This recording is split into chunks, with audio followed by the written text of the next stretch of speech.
Und Hallöchen zurück zu The Silver Case HD, Episode 14. Und wir sind hier weiterhin im I-Report. Und I, niemand weiß, wer das ist, also ich kann es mir jetzt nicht zusammenreimen, diese Namen. Nicht so richtig zumindest. Ich rede mal mit Red. Aber das haben wir schon gemacht. Eigentlich ist es das nächste, was ich machen muss, ist hier den Computer zu benutzen. Und in den Chat zu gehen, offensichtlich. You enter the chat room. Setsuna. Hey Turtle Dude. Hey. What's wrong? Nothing. Wanna talk about it? Who are you? Nobody. If you can't see my face, then it doesn't matter, right? Why would I talk about personal shit with someone I don't know? This is that sort of place, if you want it. You mean the internet? Yeah. Is that okay with you? That's how I am. You listen to people? Yeah, this is what I do. I don't get it. Don't you? What do you want? To talk to you. But you don't know me. What do you want? You don't know? You don't want to talk? Are you confused? You don't understand your own feelings? Who are you? Who you are, in the same way too, everyone is. So you don't have to worry. I'm going. Goodbye, see you again, Turtle Dude. Es ist halt ein random Chat, in den der einfach reingeht. Ich weiß nicht, das ist irgendwie ein bisschen komisch. Ich weiß nicht, ob das damals in den 90ern so war. Aber normalerweise geht man ja in den Chat rein, wo entweder Haufen Leute sind oder wo, also mit jemandem, mit dem man sich direkt trifft. Sowas wie ICQ zum Beispiel gab es ja früher. Oder halt andere Chaträume im Internet, im Browser.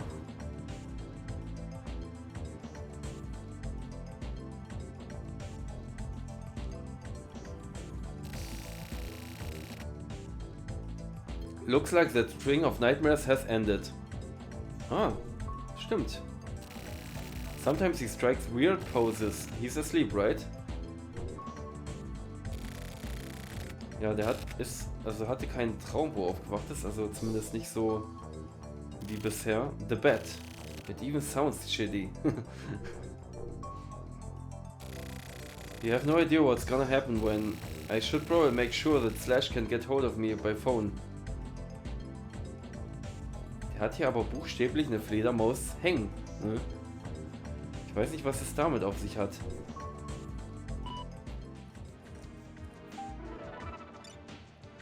No title, no name. I'll say this again, but I'm trying to get you to understand this in a kind manner. Stop looking into the bed. Forget about Kamui. Turn on everything off. That's your only choice. There's nothing you can do. Stop now, otherwise you're going to die. Shit. The fuck is this guy talking about? 2/ subject emergency. I got a bad feeling. Sorry, but hold off on the investigation on the bed. Stop immediately. I give you details directly. I don't know your number, so give me a call. If possible, I'd like to meet and talk. My cell phone number is 11753 56695.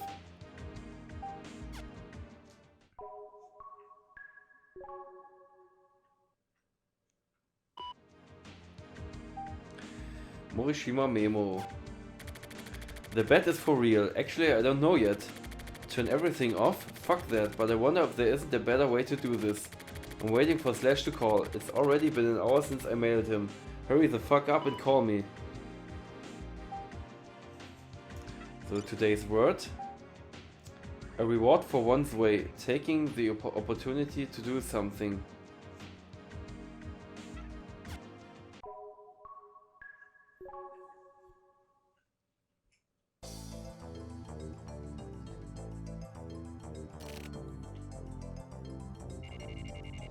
September 8th, 1999, Wednesday. Tokyo's room. 11:19 a.m.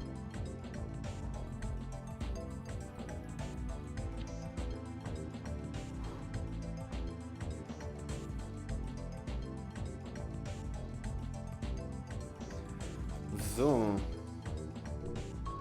Red, was ist mit dir? He's fast asleep.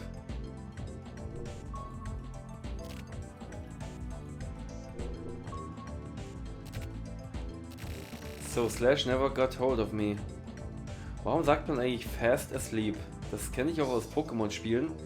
Da wird das im Englischen auch immer gesagt. Fast heißt ja eigentlich schnell. Im Deutschen ist es im Pokémon-Spiel so, dass dass da steht, er schläft tief und fest, glaube ich. Oder es schläft tief und fest. Das Pokémon. Ja. Aber warum man fast asleep sagt, keine Ahnung.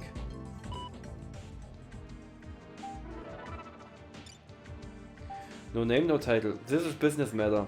Yesterday I dealt with a person known as Slash. As you are aware, you're next. It looks like you don't know about Slash, so I'll fill you in, free of charge. Slash was a pale, thin woman.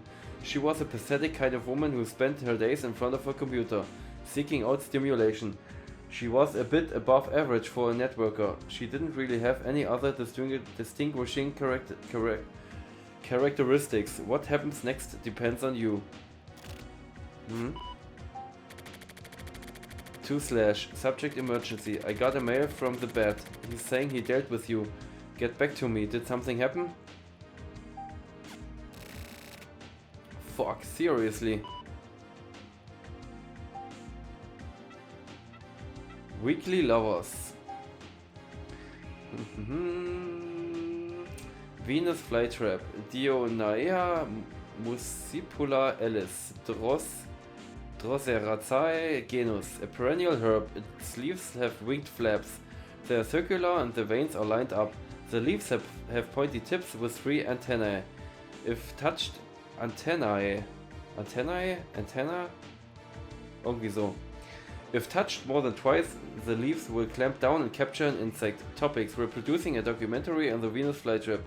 Please be sure to watch this tiny dancer do her thing. See the website for details. How to grow a Venus flytrap. Keep in a well-lit and humid area. They are strong against the cold. Transference can be done with in the winter using spores or seeds. Reader opinions. Danida. Did you guys know this? Carnivorous plants are being sold at department stores recently.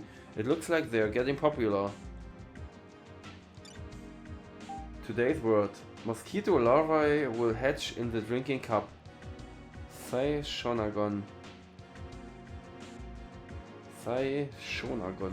Mosquito larvae will hatch in the drinking cup. Okay.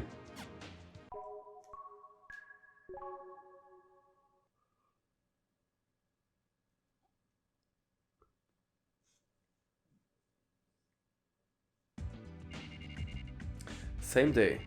Office 24. 12:59 p.m.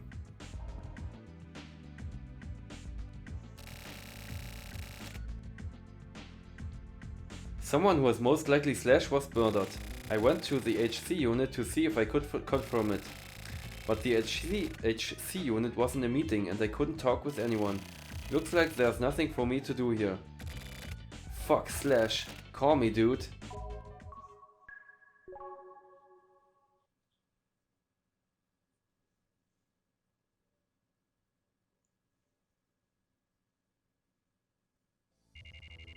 Same day. 2:23 p.m.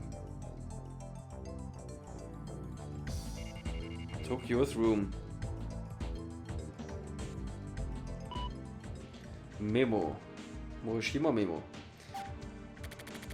Was Slash killed? It doesn't say so in the mail. I don't know if dealt with means that she was actually killed or just removed from the internet.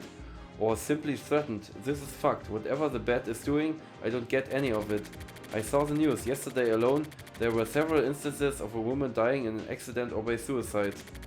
Is one of those Slash? I don't know. I don't even know where Slash lives. I don't even know if she's really a woman or not. I've never wanted to meet the bat in real life so much as now. To S. Inohana. Give me info. This is about the bat. I got a mail from him. I was using a certain networker to look into him for me. Now I got a mail from the bat saying that he dealt with this networker. I don't know if it's true. Anyway, I'm attaching a mail. I want you to read it. The first time the bat contacted me was around the time of the Babylon thing. It was just after I started investigating Kamui. He suddenly appeared in the Skullbar chat room. You may be able to pull up some info on the guy from there. If you're gonna bring up the contract since I didn't report properly in the bet, then I'll pay the penalty. For now, I just want info on the bet. There's a good chance that this mail is being monitored. If possible, I want you to call me. Even a fax would be okay. Anything is fine. I'll be waiting for your contact. Hat die überhaupt eine Faxmaschine? Ein Faxgerät? Since I reported on the bet to the client, I can't turn my shit off now. Sooner or later the stuff involving Erica may get found out. I don't care if it does. Fuck. Now the bet alone is the target. The trap slash setup backfired. The bet trapped slash. He made slash create the trap he needed to get her. I decided to set my own online trap. It was way more simple than anything a networker would have thought up. I posted the message, find the bet, who killed slash, on a bunch of message boards. Now I wait for him to contact me. I draw the bet out from his dark, dank cave. That's what I have to do.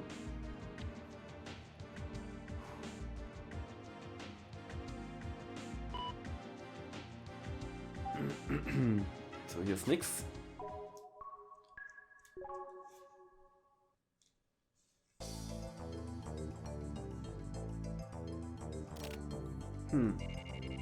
September 9, 1999, Thursday. 9.9.1990, 11:06 am. Jetzt ist doch jetzt haben diese beiden, der Old Man und Neutral, haben doch jetzt das Internet lahmgelegt an diesem Tag, ne? Das war das doch irgendwie so. Oder haben irgendwie ein neues Betriebssystem auf allen Computern installiert, irgendwie sowas haben die gemacht. Things are getting fucked up. Things are getting fucked up.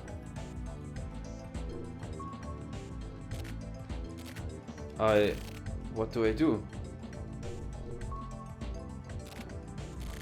Is slash really?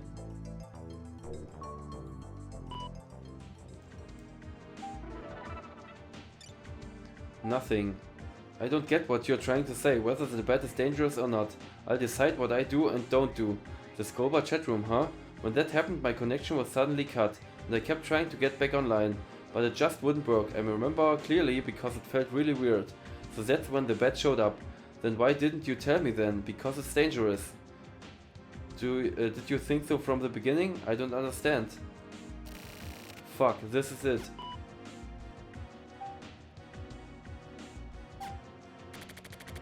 Nothing from Slash, no sign that the bet has fallen into my trap either. Maybe he's ignoring my immature ass trap. My immature ass trap. Das hört sich irgendwie falsch an, ass trap. He's probably laughing to himself somewhere, but I have to act like an idiot to catch an idiot. I put a new message up on the message boards. I have to get this moving. I say something like this. To the bet, I'm prepared to draw you out. I have no intention of forgetting about Kamui. Sorry. Get ready and wait for me. Let's get it on. Slash? Mal Red fragen. Okay.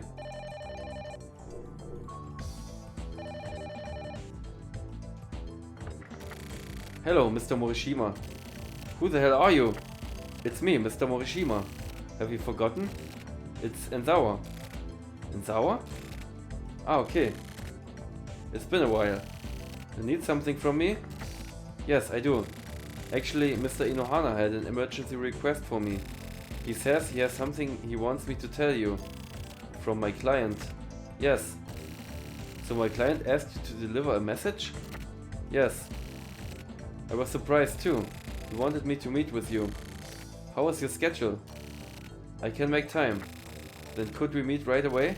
I can move if necessary. Okay, where should we meet?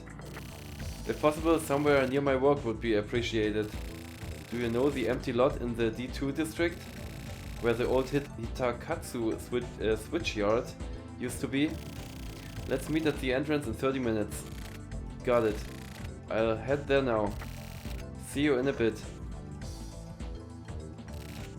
Fuck. Today's word. The best type of friendship is one in which our friends have no right to rely on us, but in which we still have the power to use them. Henry de Regnier. Henri de Regnier. Regnier. best type of friendship is one in which our friends have no right to rely on us, but in which we still have the power to use them.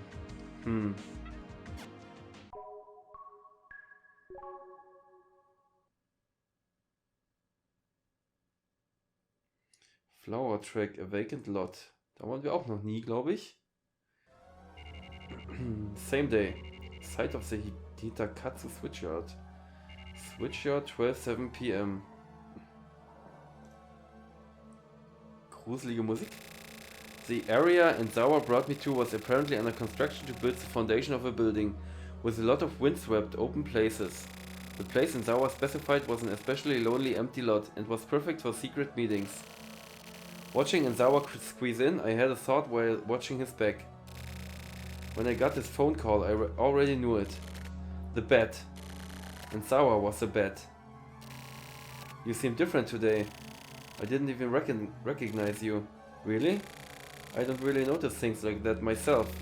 Maybe it's because I'm not wearing my glasses. So anyway, what did you want to talk about? To be honest, I actually don't really want to talk much, Mr. Morishima. Didn't the client ask you to do something for me? For them? Who? You know, Inohana. Do you really even know Inohana? I know Mr. Inohana. Your ex-boss from the news agency. Miss Erika Yukawa's husband. He's also her boss. To you, he may have been a rival back when you and Erika were together. Aha. And? By the way, there's something you are greatly misunderstanding. Me? What? Everything. You think that you were hired by Inohana to investigate the Kamui case. But that is not the case. He is not your client. The client has been fooling you from the very beginning. The real client is actually someone belonging to a certain syndicate. Go on. I was actually your supervisor. Supervisor? So you were spying on me, basically? Well, yes. What kind of syndicate do you mean? I can't tell you.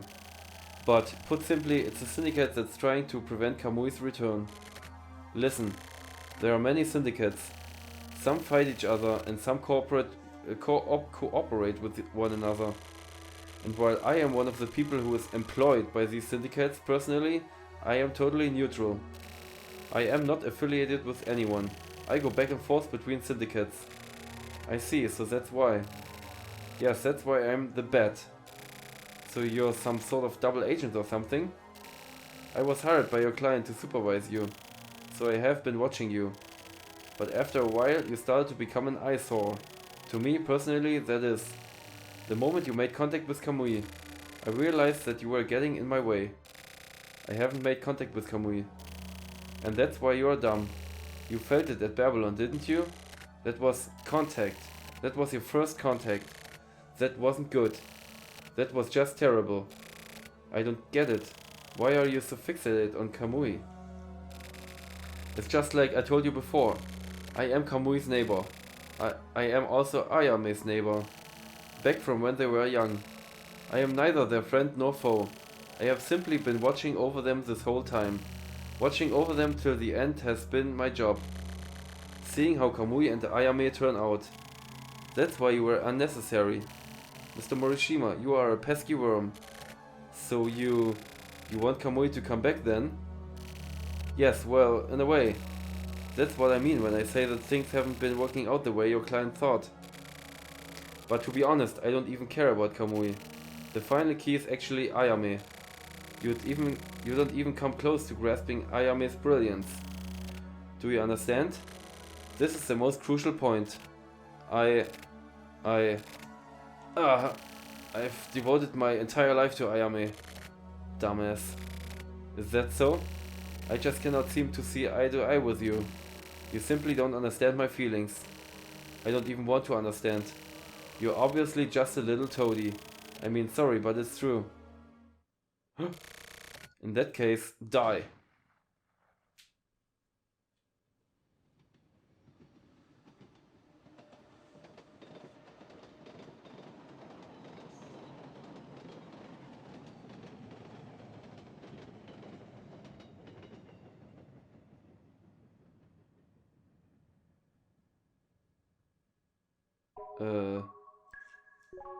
Okay. Same day. 1:29 p.m. Ha. Ha. Ha. Ha. He's dead. The bat is dead. He really died. Right in front of my eyes. Who...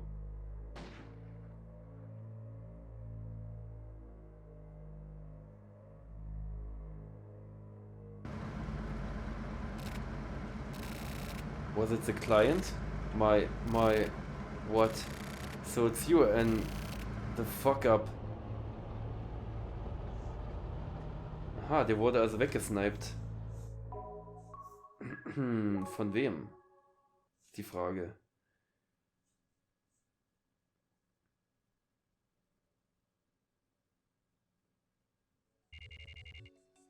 Same day. 7:42 p.m. Ja, in Sauer war der Typ, der die Kids Shelter Policy überwacht hat, oder dieses Experiment mit den Kindern, wo wir in diesen Towern waren, im letzten Transmitter Case oder im vorletzten war das, glaube ich, in dem 5. Und wir haben ja da diese Zettel und Notizen und sowas gefunden, und da war der als Projektleiter quasi eingetragen immer. Genau, das war der. Das hat er jetzt gerade nochmal bestätigt. Mehr oder weniger.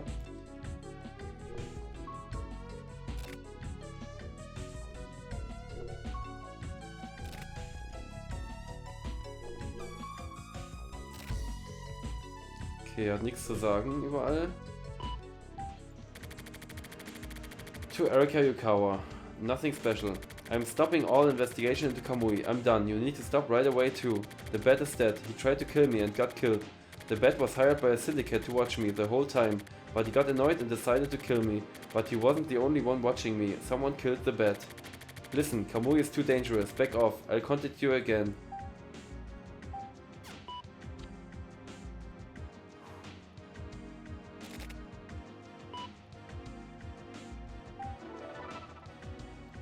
What the fuck? What the hell are you trying to do? Cutting off the investigation all of a sudden like that? Listen, we have no choice but to back away from Kamui.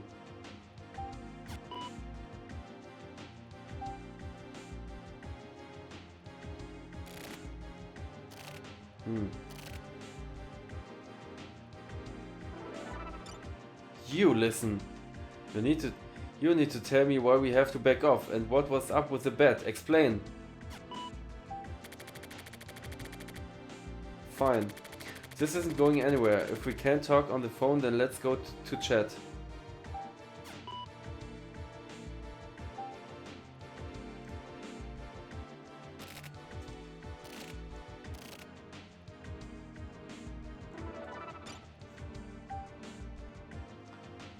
I'll be in Skolbar.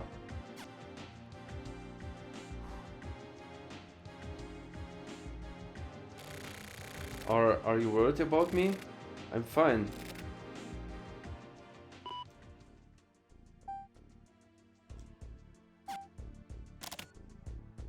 You entered the chat room. E has entered the chat room. The chat room has been locked. What the fuck? The syndicate was bigger than I thought. What kind? No idea, but they kill people over nothing. You said the bat had been killed. Yeah, right in front of me. He called me out and he was someone I'd met before. A Kamui believer, or actually an Ayame believer. Anyways, he was watching me. But he decided to kill me for personal reasons, to get me out of the way. There was something about Kamui he didn't want found out. I don't understand. Do you have some sort of info on Kamui what's worth getting killed over? He was fucking crazy. I don't know what the fuck his deal was. But he thought I was getting in his way. Maybe you were getting too close to something really big. Maybe. So quitting here is admitting that you lost. You're just gonna give up now? I almost got killed, you know. I know it's dangerous. I've been prepared for danger since I started this job. It's a journalist's duty to expose what's going on, right? Right? A journalist? Get the fuck out of here. Am I wrong? I'm no journalist. You're still saying that. You have skills and abilities, why don't you use them properly? Fuck all that noise. You're basically just going over what you said 3 years ago when we broke up. I'm saying it because it's true. Fine, I'll tell you everything. This client hired me to look into Kamui. You know that, right? No shit. And that client turned out to be your husband. Yeah, Inohana. What the fuck? But there was more. I knew there was. I got the request via email from your husband, but according to the bet, the client simply used Inohana's name to fool me. The actual client was someone from the syndicate. What the hell is going on? I had thought Inohana was my client. That's why I got you involved. I thought you would act as my shield. Like insurance. I knew that it would be dangerous. The money was too good. So I thought I'd use you as a shield in case Inohana gave me any dangerous orders. What a dick. Yeah, but the client turned out not to be your husband after all. So I'm worried now. This isn't something we can handle on our own. Hold on, in that case keep using me as a shield wherever the client is. If it's dangerous, then we should face it together. No way, I'm gonna disappear for a while. Idiot, why would you do that? I have to. Don't be stupid, you really are dumb. Don't just disappear, I can't let you. Erika, I've made a decision. I can't believe this, I'm heading over there now. Why? We can't leave things like this, I'm going over there, I'm leaving now. He has left the chat room.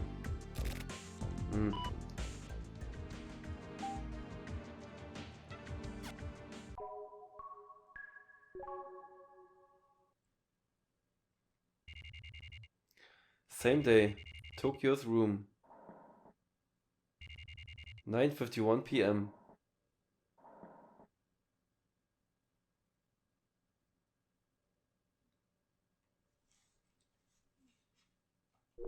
So, Red, was hast du zu sagen? I guess we won't be seeing each other for a while.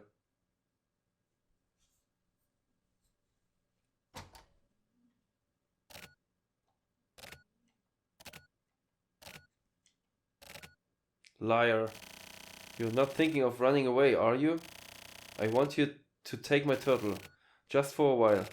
Turtle? Yeah, Red. Tokyo. Please. Okay. Thanks.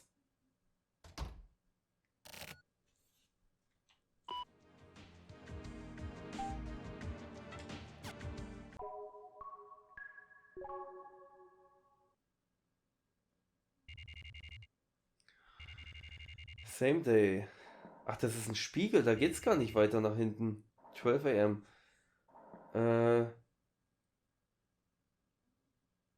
Oder? Ist das ein Spiegel? Weil gerade wo die Kamera so gefahren ist, hat man den Kühlschrank gesehen dort hinten. Aber es ist ja voll der winzige Raum. Ne, es kann ja gar kein Spiegel sein, oder? Es ist ein Durchgang. Naja. Red ist nicht mehr da.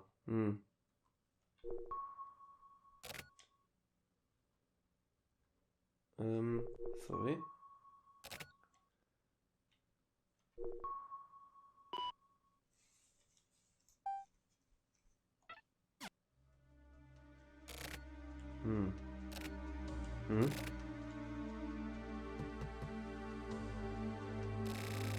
Don't be afraid. Erika will be here to pick you up soon.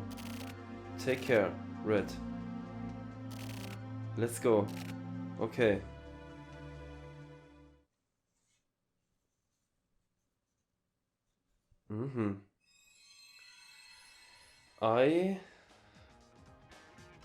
Hikari is coming soon. Loveless.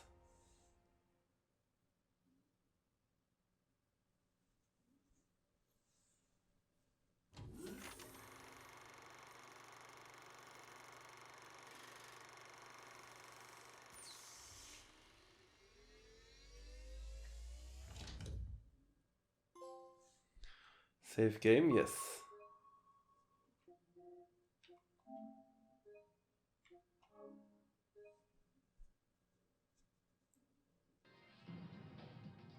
So, Placebo Arc Nummer 5 schon. Vorletzte und die letzten beiden, die werden jetzt nicht mehr ganz so lang gehen. Schauen wir mal. Hikari. Hören wir uns mal ein bisschen den Song erstmal an.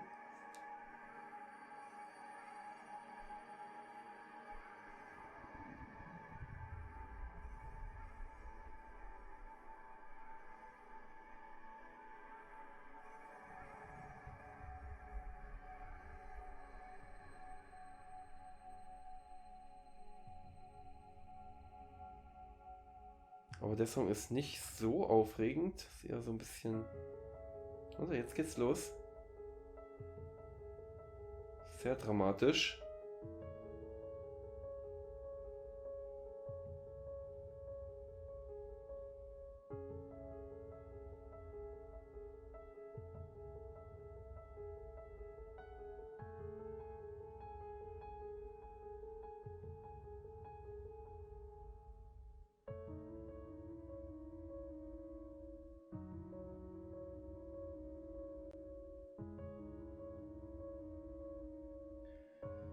Na gut, ich denke, das reicht. Gehen wir mal rein. Report Nummer 5, Hikari.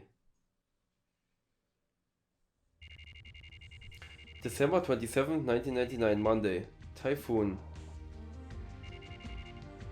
11:04 am. Ich hatte ein bisschen gehofft, dass 24. Dezember kommt. Wie in den anderen Fällen, in dem Transmitter-Fall. Weil dann hätte ich sagen können, 24. Dezember 1999, da habe ich Pokémon gespielt, das erste Mal, Pokémon Blau, um genau zu sein, an Weihnachten. Oh ja, das waren Zeiten.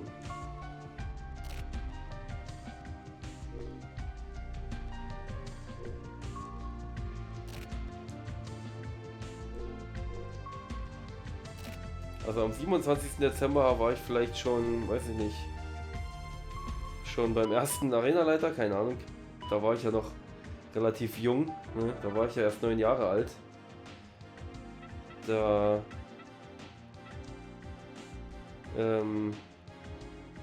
genau, da war ich noch nicht so bewandert mit Videospielen und Gameboy-Spielen. So, aber egal. Schauen wir mal hier. Erika Yukawa. I got your turtle. I went to your place today and got your turtle. He was freaking out. I tried giving him food, but he wouldn't eat. I hate reptiles and amphibians, so I couldn't touch him. So I just stared at him for a while. When I finally stuck my hand in the water, he put his head on it. It's weird. I don't know if you'll read this, so I'm writing it like a diary. I cleaned the tank and fed the turtle again, and this time he ate it all. Looks like he was hungry. I feel like I know why you liked him so much now. I decided to take him back home with me. Bad news though, I forgot to ask you his name, or maybe I just forgot it. The turtle. The turtle won't calm down. Looks like turtles are delicate. He keeps hiding under his island thing and won't come out. The tank was too big for me to carry home, so I just brought the island thing and bought the rest of the stuff new. He seems nervous. I'm trying to be quiet and to avoid bothering him. And sometimes he peeks his head out and looks around. He's probably looking for you. That or he's trying to get me to tell him where you are. I don't have anything to say to him. I don't even know where you are or if you're even alive or not. The turtle sleeps finally. I got the turtle a week ago. I got a bunch of stuff to clean his tank with. It looks really nice now. But the turtle flipped all the new stuff upside down and pushed it under the island thing. Looks like he didn't care for my presents. He keeps kicking sand all over the new stuff, so I took out all the things I bought and just gave him back his old dirty island thing. That finally calmed him down. He got excited for a bit, then finally went to sleep. Sometimes I look at him and try not to be seen, and he shakes his head and kicks his legs in his sleep. Maybe he's dreaming about something. I had a dream that you were asking me for help, even though that wouldn't happen. That wouldn't happen. You always bottle things up on your own. You probably think that it's easier that way. There's something I can finally say now. When I last went to your place, I was going to tell you that if you were going to run, then I would go with you. But when I looked into your eyes, I knew you didn't want that. I thought of the moths gathering near a lantern at night. Basking in the cold light, they are fluttering around. A moth. I thought of the moth. Moths. Da ist Trunks erschrocken, wo ich versucht habe, das auszusprechen. Of the moths gathering near a lantern at night. Basking in the cold light, they are fluttering around. I thought of myself as one of those moths. Alles gut, Trunks. 16., 17., 23., 9., 10.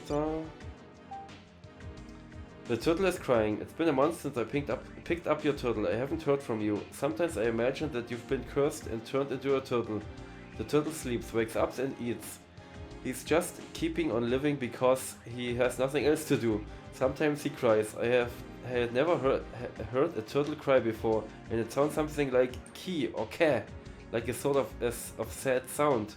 This is what it sounds like when the turtles cry. I guess time will just go by like this. Will I never see you again? I don't want that. There are still lots of things I want to say to you. Right now, I just want you to come back. If you were to come back, I want to touch you, to be sure that you really are right there in front of me. I want to feel your face with these hands. Then I could finally feel at least a little bit more at ease and maybe even be able to sleep again.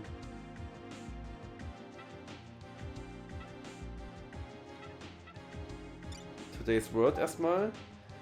A fallen blossom doesn't return to the branch. A broken mirror cannot be made to shine. Something that is already out of commission can't be brought back again.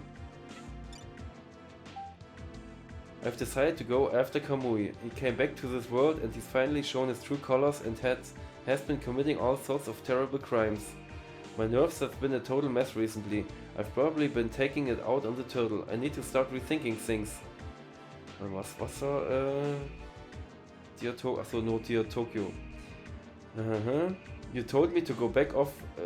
You told me to back off from Kamui because he was dangerous. Is that because I'm a woman? If so, then as your partner I'm pretty pissed off. Kamui's partner Ayame killed people for Kamui, not out of jealousy. I think it was from more subtle, calm sort of emotion. I think that sort of murderer could exist. You don't understand women, so you don't get that I could be your partner.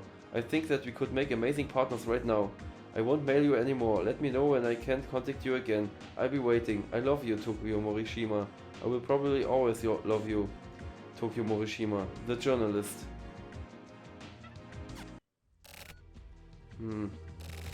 I came back to this world. I thought I was done, but after coming home I remembered my old life. Everyday life pours out of everything and takes over. Everyday life is filled with bullshit, but it's also full of a sort of warm kindness as well. But one thing that's different is the constant whisper inside me. They become an infinite number of shadows and were there next to me.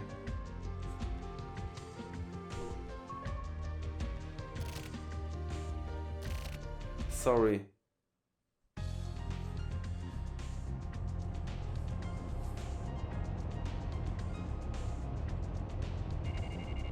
Same day.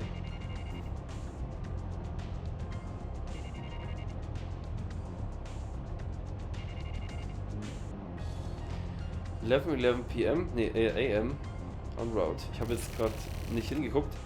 Will the Guardian Marduk wait? Are you calling me? It's that woman.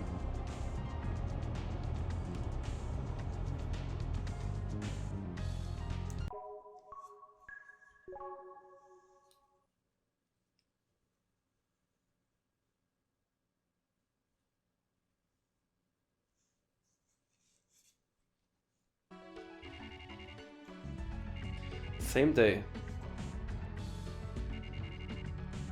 2:34 p.m. The dead are still here. Leave me alone. Stop. Feel me. Huh. Jackhammer.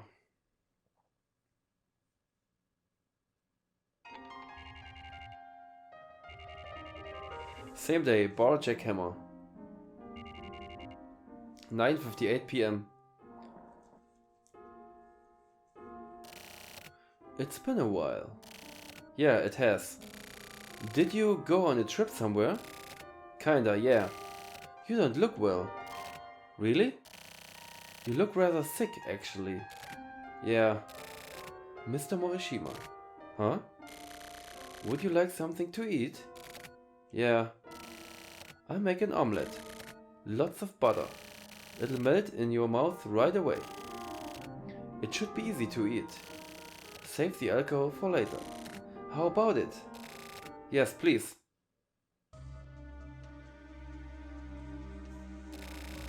You have no choice. Listen, just as the river eventually flows into the sea, it's perfectly clear that there's no changing course now. Fuck this. You're going to kill Alucard. The fuck am I? I am? I'm just a rider. I'm no fucking hitman. Use one of the ones you already employ. Like when you killed the bat. That won't work. You're having to kill Alucard is just you reaping what you've sown. Hey now. Why the fuck? You made contact with Kamui and survived. That means that the die has already been cast. The fuck are you talking about? Why don't you understand? Why don't you even try to understand? When the bat was killed, some weird shit happened. He spoke to me. After dying. Actually, even now he keeps talking. The whole time. It's driving me fucking nuts. What the fuck is this? These motherfuckers. They are like ghosts or something, right? Do something about them. Just like at Babylon. At the same time, the memories sealed up inside me came back. Alucard and I were both made from the same material. Right? Yes. Then, when Kamui came back, something came alive inside of me. Is that what you're talking about? Yes. Who am I?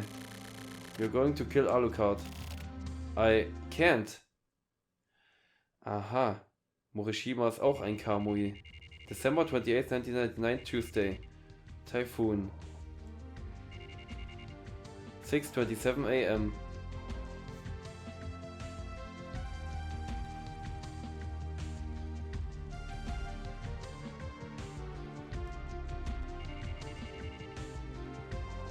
Tokyo's room.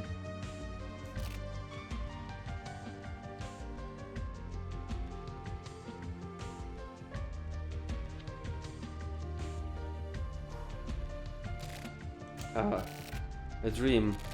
I know.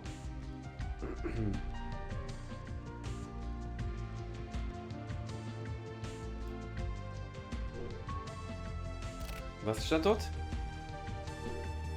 Akamimi? What the fuck ist das?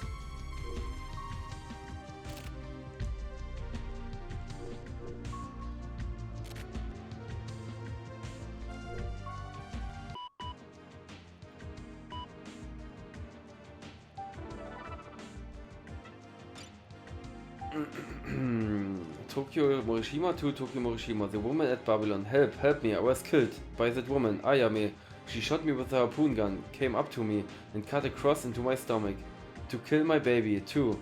She had a look of pompous victory in her eyes as she cut me, that crazy cunt. Just thinking of Ayame makes my blood boil. I died almost instantly. I couldn't do anything. Fuck. I called for help to Kamui. Kamui. He was there.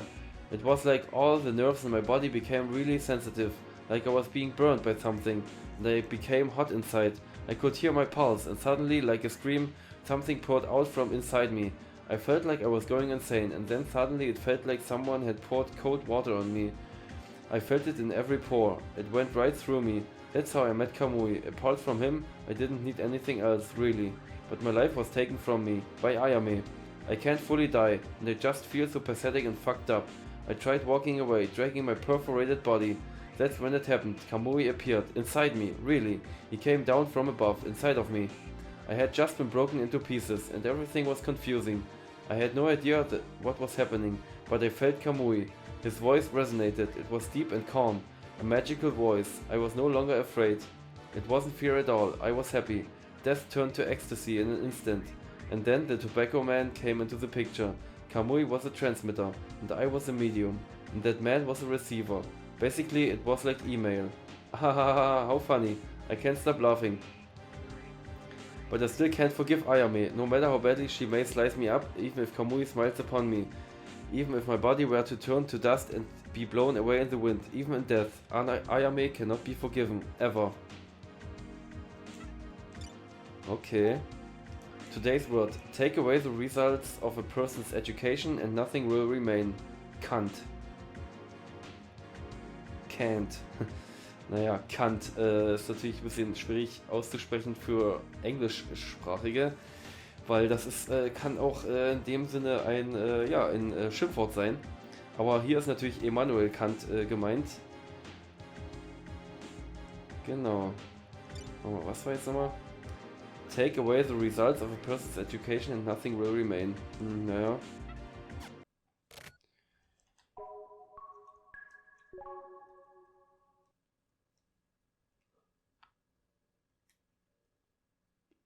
Mulholland. Same day, smoke shop Mulholland. 9:27 a.m.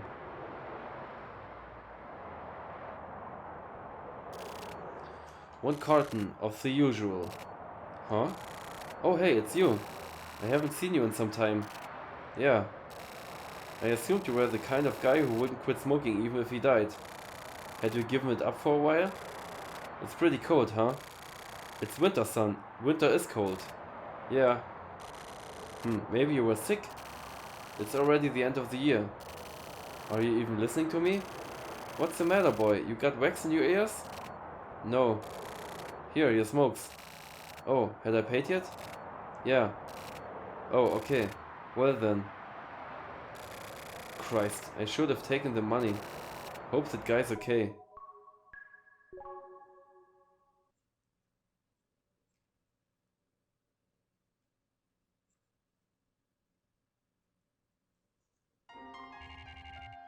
Same day. Bar Jackhammer. 10:08 p.m.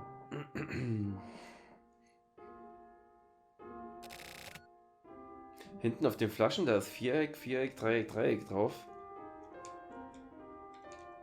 Okay, ich dachte, das ist irgendwie ein Cheatcode oder so vielleicht, aber das ist einfach nur, ich nehme an, nur das Design. Mr. Morishima. Yeah? Do you know what's in that cocktail? You always drinking? Oh, this? No idea. Miss Erica came in a while ago. She was drinking the same thing. Oh, really? Dry gin, dry vermouth, and sweet vermouth. 1/3 of each. You mix the same amount of each together. From this combination, that flavor is born. It's not too sweet, not too dry. Yeah, you're right. The name Trinity comes from the Christian idea of the Holy Trinity. The Father, the Son, and the Holy Ghost, you know? The drink is also called a perfect. Perfect, huh? Does anything perfect even exist in this world? It does not. That's why everyone seeks out perfection. But the opposite is also true. The opposite? The opposite. What the hell do you mean? The imperfect can be considered perfect by virtue of its imperfection. That's... What kind of rhetoric is that? Oh no, actually it's more like life wisdom. As humans, we live a worthless, filthy existence, right? But because of the fact that we are worthless and filthy, we can also be insanely pure. I don't think so. Sorry, but... Mr. Morishima, people are all perverts. Huh? Who's a pervert? For example, me. I can only love those of the same sex as myself, but I also like to be blindfolded and have my hands tied behind my back. I also like having even worse things done to me. But I spent a lot of time searching before I found myself. Lots of conflict, hesitation, and trial and error. And then I finally accepted it. My true self. It was a real discovery. Purifying your own heart and mind is a key. You need to slowly crystallize it. If you can do that, then all you need to do is let yourself go. Let myself go. Let yourself go. Forget about the Trinity. Do we have regular beer? Yes, we've got ice cold beer. Lecker Bierchen trinken. Allow me to explain. If you want to listen, then lend me your ear. And then engrave it into your heart and make your own past perfect. Listen. You were one of the shelter kids. You were one of the children in the very first experiments. You had passed through a really high-level program that one day a sort of defect occurred, but one day, a sort of defect occurred, and you started slipping, and then eventually your personality began to break down. Due to this, in the end, you were treated as a bug,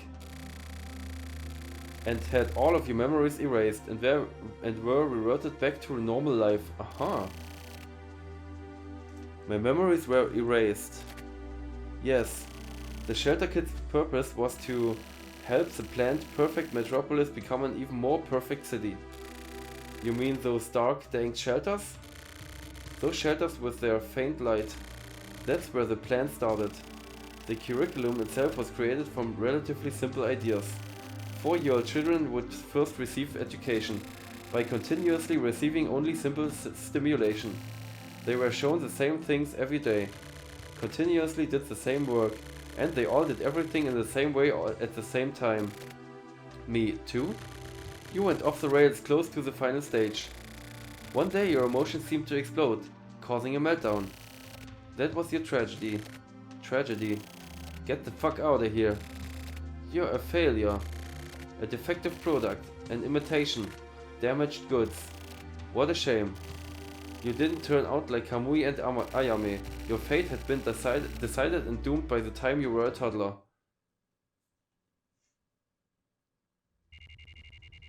December 29, 1999, Wednesday. Typhoon. 7:20 AM.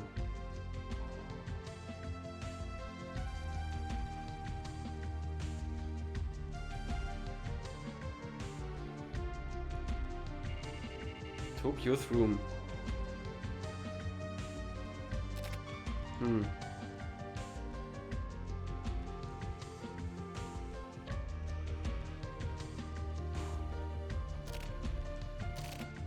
Ha.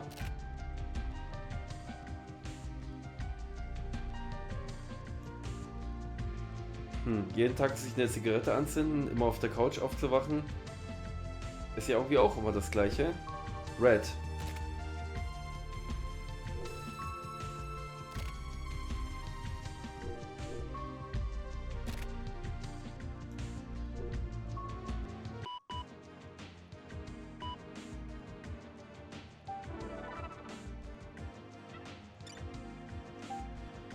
No title. Erika Yukawa hat geschrieben. So you were alive. I was surprised. The bartender told me you went by his place. I want to talk to you if possible. If you have the time tomorrow night, can you come to the Skullbar chat room? I'll be there from 11 p.m. I'll be waiting for you.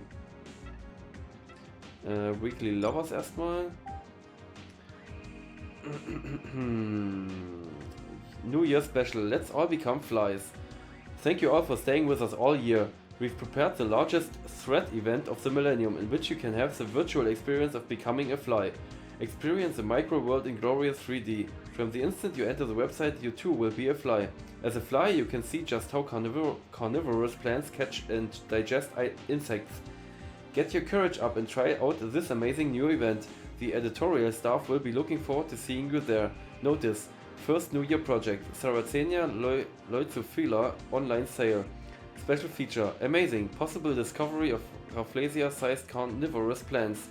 Next week's first New Year project will feature the above listed contents. Hope you enjoy it. Okay. Today's word. Freedom is a recognition of necessity. Engels. Freedom is a recognition of necessity. Erika.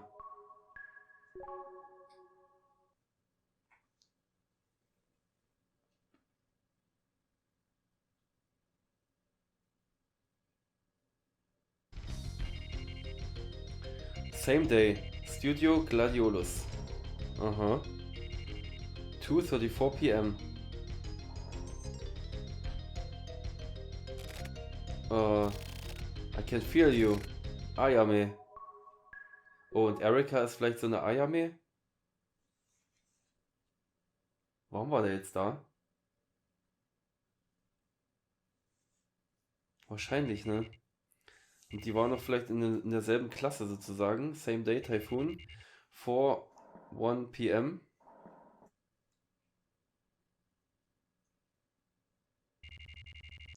Tokyo's room.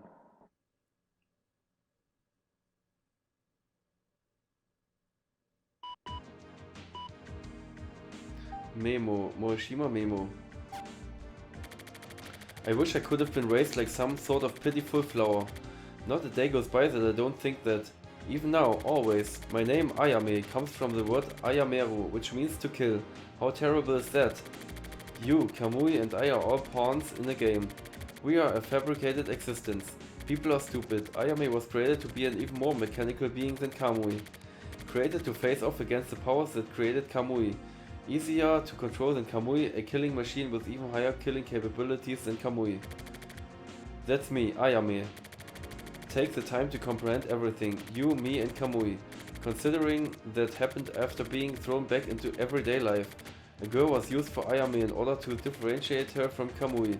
They simply switched genders. But since the grown-up Kamui and Ayame were brought up in the same environment, they were drawn to one another. There was a miscalculation in the man-made mass production Ayame. By becoming pregnant with Kamui's child, something inside me snapped. All of the emotions that had been pushed back and bottled up exploded. There was nothing I could do. Is there a reason why a female praying mantis eats her mate once she becomes pregnant? To her, at least, there is no reason. I wish I could have been raised like some sort of pitiful flower. Not a day goes by that I don't think that, but simply saying it out loud won't change anything. Also, I have this child. If nothing else, at least I want this child. I won't kill Kamui, nor will I kill Alucard. I can't kill him. There were those who wanted that though. Do you understand? Can you hear it? Listen to me. Find something for yourself. Hat er das jetzt selber geschrieben? Warte mal.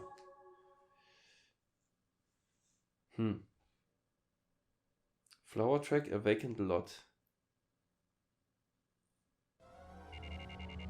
Same day. Switch yard. 6-7 p.m. You wouldn't be missed if you died. No, wait, you're already dead. Old man. Just fucking stop. Feel me.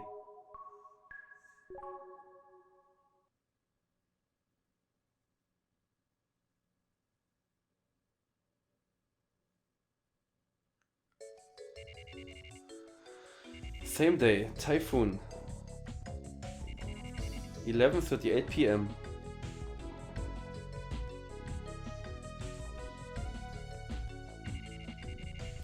Tokyo's room.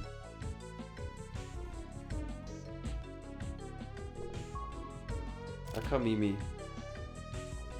Warum steht da Akamimi? Ist das Schildkröte? Nee. Schildkröte auf Japanisch ist ja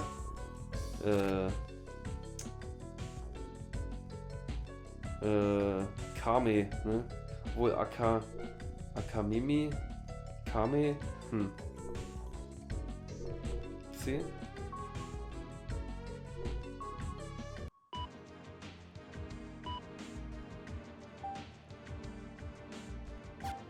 To the chat room. This is an open chat room. Shoot. What's missing? Socks. Nope. The answer was toothbrush. So what you lack is delicacy. Delicacy? I don't need that. This is a personality analysis game. You entered the chat room. McTurtle. Hey there. Welcome, McTurtle. Hi. We were just playing a game. A game, huh? Do you like games, McTurtle? Nope. Why not? Cause they have rules. Haha, what a badass answer. No future, lol. You're so dumb. He says you lack delicacy, lol. Oh, do I? Delicacy is a necessity. For what? To live. Why? Cause life and delicate problems go hand in hand. What's a delicate problem? Like, to put it simply, how to find someone to fuck, etc. Filthy. How interesting. Wanna hear more? Yeah, let's talk privately. Guess it was worth trying after all. Let's go to a locked room. Hey, what the fuck? Would you like to switch rooms? Yes, no? Yes, no? Yes. Transferring rooms, you have arrived. Erika's here. You entered the chat room. The chat room has been locked. It's mysterious. What is? The turtle is tweaking. Maybe he knows you've appeared. I doubt it. What's his name? The turtle's name? It's Red. Red? He sounds like he's doing well. He sounds like he's doing well. Yeah, pretty well recently. The turtle, right? Yeah, Red. And you? Same as always. You sound well, I guess. How's the investigation? It's coming along. You aren't gonna ask about me? No. Why not? I decided to trust my partner. Oh, really? Yeah. Once I'm ready, I'll send everything by email. Okay. Do you know about the shelter kids? What? It's a keyword for a certain set of incidents. What kind? A bunch of kids who were raised like bees inside a shelter with no sunlight. 20 years ago, 1,440 kids got gathered together and educated in underground shelters. This education went on from age 4 to 4 years. 4 years. Starting from age 4 years. Starting before the kids knew anything, they were administered a perfect curriculum. Through the eradication of the self and a special kind of brainwashing, they were purged of impurities. It was meant to produce perfect and pure children. This entire plan was integrated into the city planning of the 24 wards. You should look it up. I'll check into it.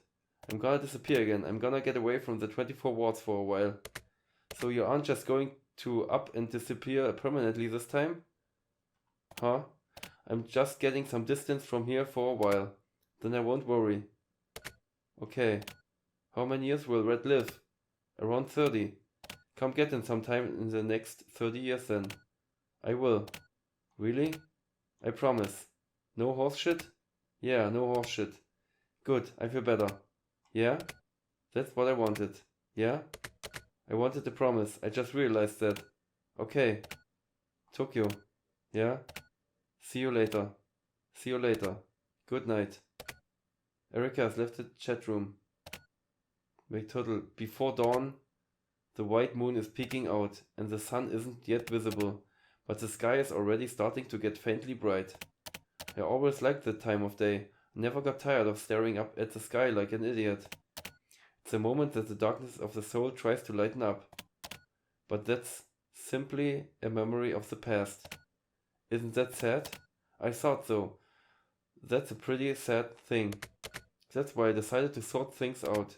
In my own way. You left the chat room.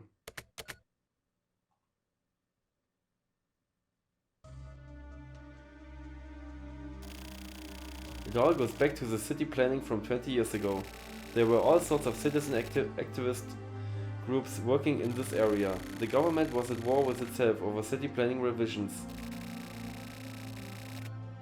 Hachizuka was a lieutenant in one of these activist groups. That's right, Hachizuka, the current mayor. Mayor Hachizuka. How is he related to all this? Just listen. At the time, Hachizuka's election as mayor with no backing from any government party was greatly affected by the Mikumo incident. Pollution, grassroots activism, war richtig, pressure from the upper class and the city itself all came into question. That's why Hachizuka proposed a certain idea. Revolutionize the 24 wards from the ground up. He had an amazing plan. His plans for the city were absolutely perfect. How was it perfect? The brains behind Hachizuka's plans was a man named Nezu. Nezu himself was a worthless man with no ambition to speak of. But he was a real genius. There wasn't a programmer in the entire world who could hold a candle to him. Programmer? He wasn't a politician? Or a scholar or something? He was a programmer. It was Nezu who put together the plan to rebuild the 24 wards. That's not all. Even now, everything in the 24 wards is controlled by him. When Nezu hits the keyboard, the world literally changes.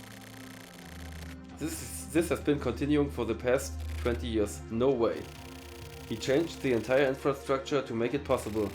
To Nezu, running a city is probably like playing a game. Like he's continuing to play in an imaginary world. But that affects the real world in the 24 wards. The optimization of the perfect city continues by Nezu's hand. So he's just one guy? That's called a fucking dictator. No, it's not a dictatorship if it's a system of control and maintenance. If this supercomputer level genius keeps control of the city, it's possible to maintain metropolitan perfection. That is the origin of the very world in which you are living right now.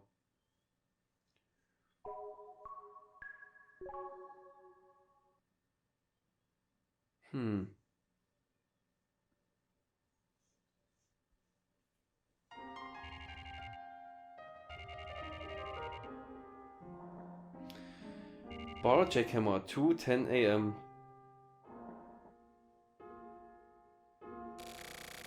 Do you know what my biggest problem is? No, but I'm sure you have a very good idea. Yeah, I tried purifying my heart and crystallizing it and then thought about it. In that case, your answer must be correct. You think so? Of course. What would you do?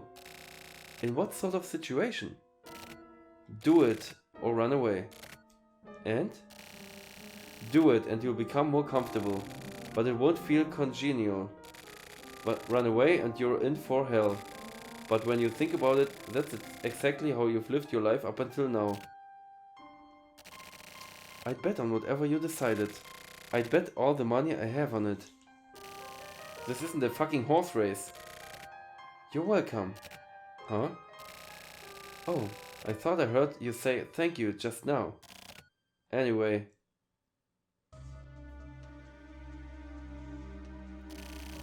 So you're saying that that's the city's underground system, huh? Yes, and that includes the shelter kids policy as well. So this Nezu guy was responsible for that too, huh? The shelter kids? It was implemented by the tech faction. The 24 wards were roughly broken up and the TRO, CCO and FSO were fighting for power. The shelter kids policy was backed by the TRO. But that doesn't really mean much. Because Hachizuka was bigger than those political factions and Nezu had been controlling the balance between all of the factions. The shelter kids were small fish. They were like fish released into a pond to breed. They were easy to control and they moved like pawns in Nezu's game. And after the original plan ended in failure, or rather after prototype experiments had finished, exactly 20 years ago, Kamui Uehara was selected to be the template personality that was to replace all of the old shelter kids with the new. So the big bad Kamui finally fits into this. This original Kamui Uehara is known as the format Kamui. He was a hitman who lived 20 years ago and was an expert criminal. He was a bloody man. Or maybe a man who craved blood. Ich wollte schon sagen, carved blood. The original Kamui? Hold on. Wasn't the shelter kids policy supposed to create obedient citizens? Why use someone like Kamui? Because Kamui Uehara was the soldier who followed orders. Listen, he doesn't kill on his own volition. He simply receives his orders and executes them without question. He's easy to control. You could say that, in a way, he has an extremely pure character. Takes the criminality away from Kamui Uehara and you would have a perfect human. This is why he was chosen. But that didn't happen. No, it didn't. Kamui went out of control. He's an uncontrollable criminal. Kamui's ferality grew fangs. That or maybe a program surpassing anything man-made took over. Kamui is too dangerous. Kamui should be transferring to Alucard anytime now. Transferring? Motherfucker. All this shit is fucking bananas. There are no words to properly describe what is occurring right now. But it is known that Alucard is going to become the next Kamui. Kill him. Who? Why do I... Right now you are the only one who can do it. What have you seen of Kamui? What do you think of Kamui's true nature is? What do you think Kamui's true nature is? He is a calamity. A god of destruction sent to destroy everything. I will once again return you to everyday life. Take back the past and decide for yourself whether or not to kill Alucard Kamui. I'm entrusting this to you. This is your only chance to make something of your cursed life. Those foul, lingering consciousnesses inside of you will fade away once you kill Alucard. Wait, you're... Ja, ich hab's schon mal erwähnt, aber diese ganze Geschichte, auch mit diesen Hintergründen, wäre so geil für eine Serie. Also da könnte man sogar richtig, wie Lost, das wie so ein richtiges Mysterium aufbauen, auch mit Flashbacks in die Vergangenheit zu dem originalen Kamui und wie der halt die Leute gekillt hat und dann auch mit so Twists, dass man dann das Shelter Kids Programm sieht und so. Das wäre irgendwie schon richtig nice, also weil halt mir die ganze Geschichte und diese ganzen Charaktere und dieses ganze Mysterium so sehr gefallen, also das wäre prädestiniert. Und natürlich, weil in letzter Zeit auch Serien rauskamen, oder in den letzten paar Jahren Serien und Filme rauskamen zu Videospielen, also Filme jetzt vielleicht nicht so, aber Serien, die ja extrem gut umgesetzt wurden, wie zum Beispiel Fallout und The Last of Us, das ja wirklich den Ton und die Vorlagen gut trifft, muss ich sagen. Ja, also das wäre schon echt cool halt. Das ist halt so, Mystery ist halt perfekt für sowas. Also ich stelle es mir zumindest so wie so eine Art Lost vor, also wie halt die Serie Lost, falls die jemand von euch gesehen hat.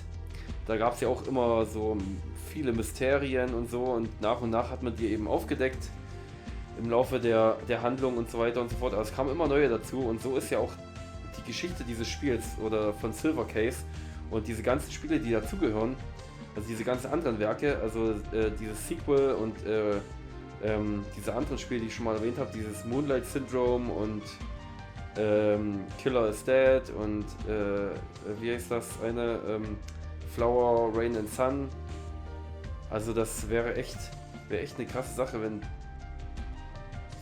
wenn sich Leute daran wagen würden. Aber ich befürchte, dass das ein bisschen zu unbekannt ist, also Silver Case. Obwohl es natürlich jetzt im Westen dieses Remake hier gibt und das auch übersetzt wurde, ist wahrscheinlich dieses insgesamt zu unbekannt. Aber es sind schon merkwürdige Dinge passiert oder unwahrscheinlichere Dinge passiert. Also, aber das als Serie nochmal zu verwursten hier, das wäre schon richtig krass. Also mir würde es gefallen. Auch wenn ich natürlich jetzt in anderen Episoden gesagt habe, dass dieser Placebo-Arc hier sich arg in die Länge zieht und nicht so spannend ist wie der Transmitter-Arc. Aber so insgesamt, das beides im Zusammenspiel, diese ganzen Seiten, die gezeigt werden, sind halt extrem spannend. Also man könnte halt auch in der Serie dann immer den Tokyo Morishima zeigen, wie er halt quasi ermittelt und so, auf seine Art und Weise und mit Charakteren interagiert und so weiter und so fort, und das auf seine Weise alles so aufdeckt. Und natürlich könnte man dann auch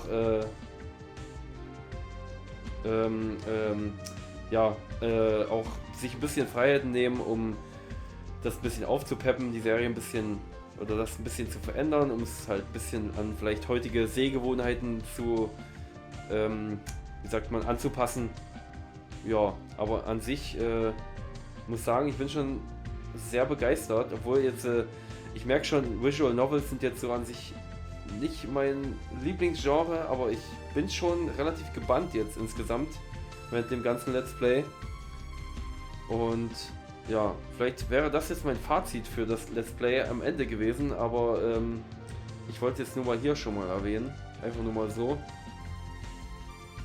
weil es mich einfach so doch ganz schön reingezogen hat jetzt und ich immer mehr wissen will, was hier so abgeht, auch in den zusätzlichen Werken von Suda51 mit den anderen Spielen und so.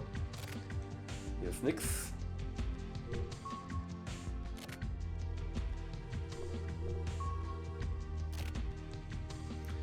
Moment, hat sich das Smiley dort gedreht an der Kühlschrankfront? Kann das sein? Weiß ich gar nicht.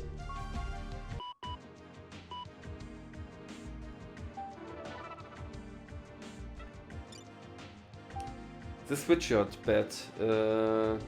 I heard a breaking sound. Achso, das hat er wieder sich selbst geschrieben, ne? Sieht man oben. From und to.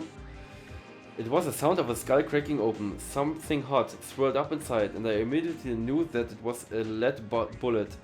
The face of the man in front of my eyes suddenly blurred up. No way, this is bullshit. To have to accept death on the eve of the day of fate. It's Nezu, the man who created the shelter kids. It was him. I knew from the beginning that Nezu would turn out like this. The man called Nezu was not to be made light of. He needs to be taken much more seriously, because selecting Kamui Uehara was just Nezu playing around. He had meant to create a monster from the very beginning. He used Kamui as the big bad guy in his game, like a huge in-game event. He was like Gojira. Gojira wäre der japanische Name. He was like Godzilla appearing from Tokyo Bay. He wanted to see how this city would change in accordance with Kamui's appearance. With a passion similar to hope, he created Kamui. Nezu himself is the ultimate Kamui believer. That's why I decided to back Ayame. Ayame is pure. She is one more pawn to use in the fight against Kamui, and she is actually a killing machine closer to format Kamui than anyone else. But apparently Ayame will not kill Kamui. This came as a surprise.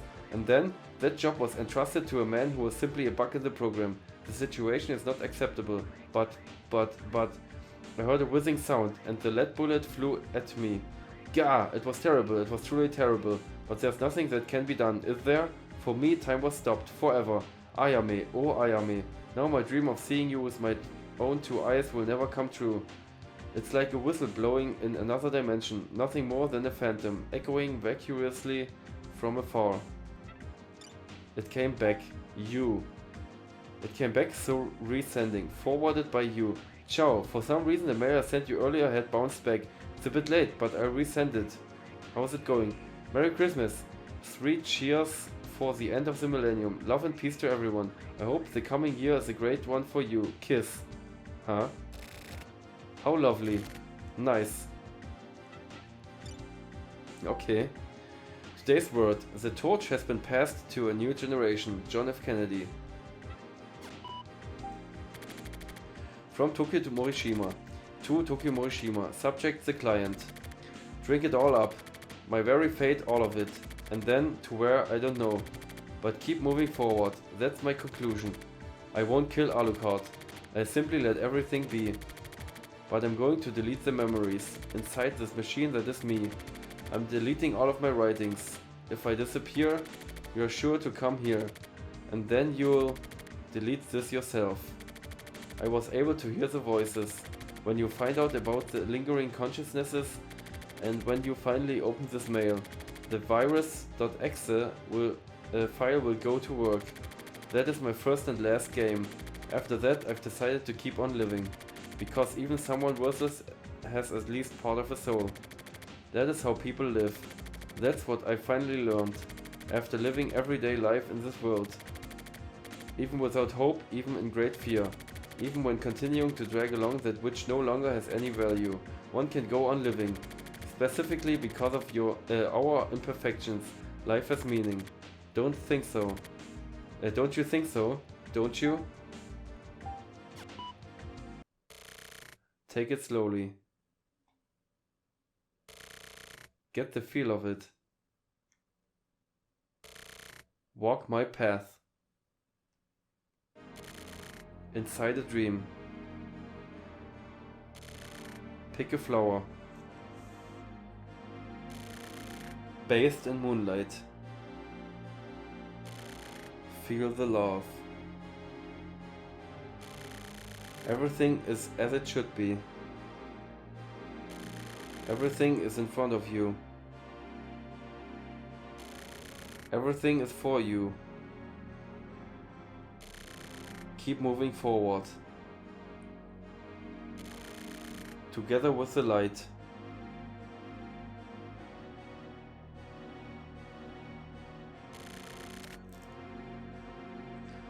Through and through. What an unfortunate son. Das ist ein klasse Song bei Creedence Clearwater Revival. December 31, 1999, Friday. Bar Jackhammer. 11:57 p.m. To the year 2000.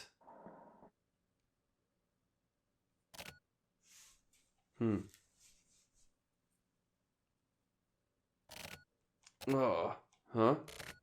I fell asleep. Guess I drank too much. Anyway. Huh? What's this piece of paper? Once you've locked up, I want you to toss the key inside the shop from the gap under the door. Then it'll probably be best to run. In life, it's okay to stick your tail between your legs and run away once or twice. Huh. My tail isn't exactly long enough to stick between my legs, but whatever. There is no escape. Shut the fuck up.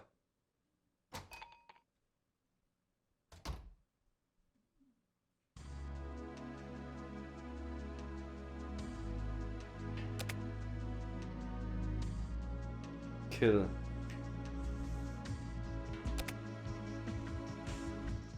Once and for all. Listen.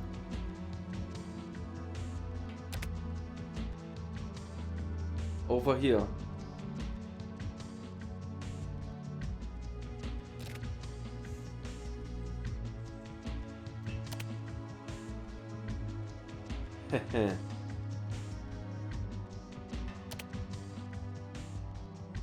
You don't realize.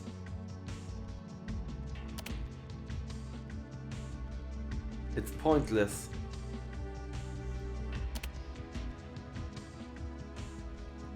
Die. Die. Suffer.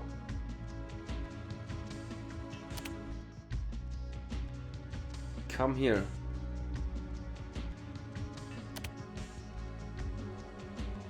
You're insane.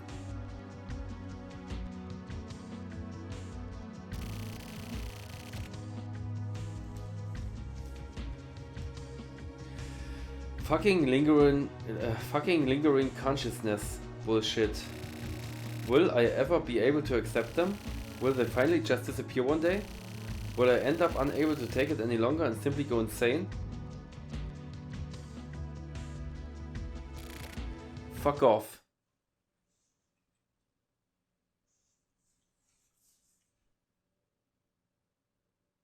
Okay.